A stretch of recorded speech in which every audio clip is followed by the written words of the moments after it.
I am Dr. Jesse John, Assistant Professor, Department of Anatomy, Jyoti Vidyapeeth Women's University, Jaipur.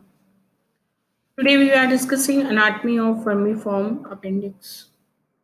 Namaste, हमेशा खुश रहो बिटिया. Vermiform appendix is a blind intestinal diverticulum. It varies in length from 3 to 5 inches and it contains masses of lymphoid tissue. It arises from the posterior medial aspect of the cecum, inferior to the ileocecal junction. The appendix has a short triangular mesentery, the mesoappendix, which derives from the posterior side of the mesentery of the terminal ileum. Mesoappendix contains the appendicular vessels and nerves. We can see here in the position of the appendix. So that is called the McBurney point. You can see again here vermiform appendix, how it's look. Description. Appendix lies in the right iliac fossa and in relation to the anterior abdominal wall. Its base is situated 1/3 of the way up the line joining the right anterior superior iliac spine to umbilicus. So that is the McBurney point. When we assess in clinical situation, in clinical examination, then we will try to assess the McBurney point. Inside the abdomen, the base of the appendix is easily found by identifying the tinea coli of the cecum and tracing them to base of the appendix, where they converge to form a continuous longitudinal muscle cord. Lumen of the appendix is small and opens into the cecum by an orifice lying below and slightly posterior to the ileocecal opening. These are the commonest positions seen in clinical practice. Thus, it may be retrocecal, retrocolic, pelvic, or descending. And we've seen the position of the vermiform appendix is varies person to person. Sometimes it is retrocecal, it will present posterior to cecum, and retrocolic. Sometimes it presents behind the cecum and lower ascending colon respectively, and pelvic and descending when it hangs dependently over the pelvic rim in close relation to the right uterine tube and ovary in females. Then we call pelvic form of the appendix. Other positions are occasionally seen, especially when there is a long appendix mesentery allowing greater mobility. These include subcecal, pre-ileal, and post-ileal situation of the vermiform appendix. So we can see here in the position of the vermiform appendix, where retroileal and pre-ileal we can see, and subcecal and pelvic form, that is the 25%, and the most commonly it is found as retrocolic and retrocecal, that is 75%. We can see again in a clock form, there is retrocolic, splenic, promontoric, and pelvic, midingual, and paracolic. So this is the clock like form, and we can see more clearly and more clearly we can access the position of the cecum. Appendiceal wall is similar to the wall of the colon, and it is formed by the serosa and a muscular layer composed of the longitudinal and circular layers. At the appendiceal base, the longitudinal muscle produce a thickening that is related to all cecal tinea.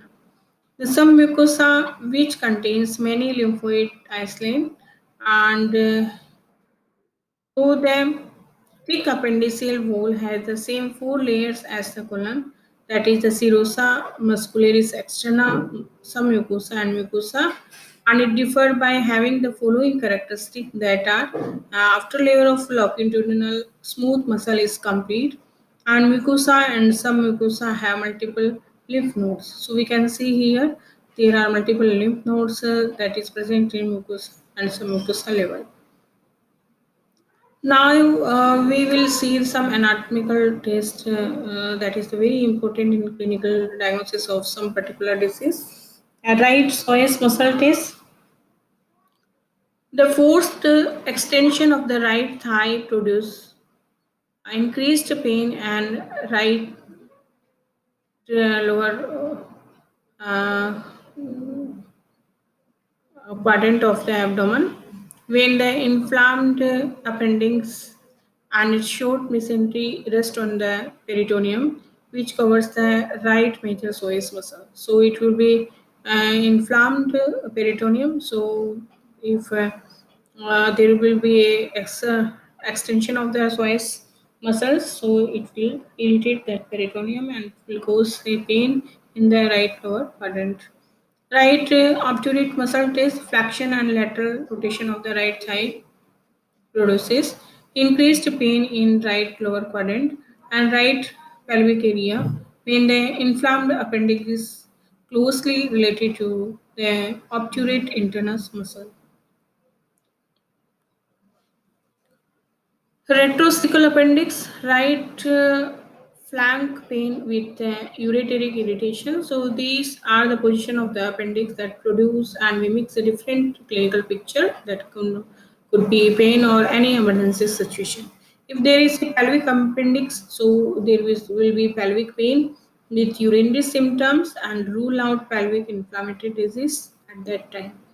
And if there is a retrocecal appendix and some problem there, then there will be right flank pain with ureteric irritation. Subhepatic appendix, so due to cecal malrotation presents gallbladder symptoms. Upper or lower midline appendix, then it will be post epigastric and hypogastric pain. Situs inversus, then if it at present, sorry, then pain will be present at the left lower quadrant. Convergence of the tinea coli at the appendiceal base will help the surgeon find a hidden appendix. The lumen may be widely patent in early childhood and is often partially or wholly obliterate in the later decades of life. The appendix usually contains numerous patches of lymphoid tissue, although these tend to decrease in size from early adulthood. Now, summary of the anatomical complication on appendectomy. So, if there is a procedure of appendectomy, it means removal of appendix. Then there can be vascular injury, that could be hematoma of the mesentery, hemoperitoneum, and intraluminal bleeding, and right iliac artery and vein. Organ injury, perforation of the cecum or intestinal loop. Sorry, perforation of the right ureter and the right uterine tube and ovary. Inadequate procedures, unnecessary delay in locating appendix, failure to remove tip of appendix, and remaining stump too long. Now arteries. Appendicular artery is a branch of the posterior cecal artery. Appendicular artery represents the entire vascular supply of the appendix. It runs first in edge of the appendicular mesentery and then distally along the wall of the appendix. Acute infection of the appendix may result in thrombosis of this artery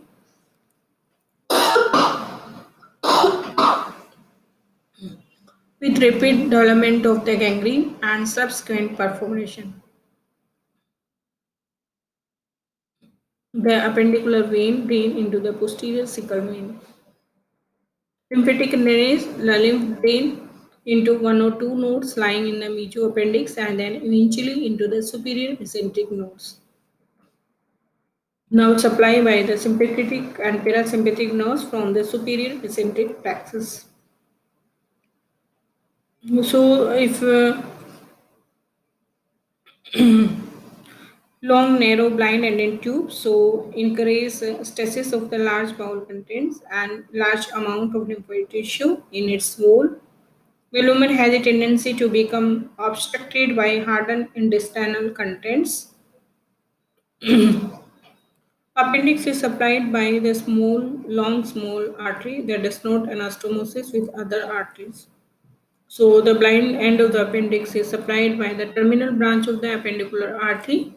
Inflammatory edema of the appendicular wall compresses the blood supply to the appendix and often leads to thrombosis of the appendicular artery. These conditions commonly result in necrosis or gangrene of the appendicular wall with perforation. Appendectomy is performed most commonly through the grid and muscles splitting incision. Appendix is first located by tracing the tinea coli along the cecum, diffuse at the base of the appendix, and then delivered into the wound. Mesentery of the appendix is then divided and ligated. Appendix is then tied at its base, excised, and removed. Some appendiceal variation, that is the absence of appendix, ectopic appendix, left side appendix, and duplication of the appendix. There are some assessment questions. These are explain anatomical features of the appendix, and second is explain neurovascular supply of the appendix. Thank you. Thank you.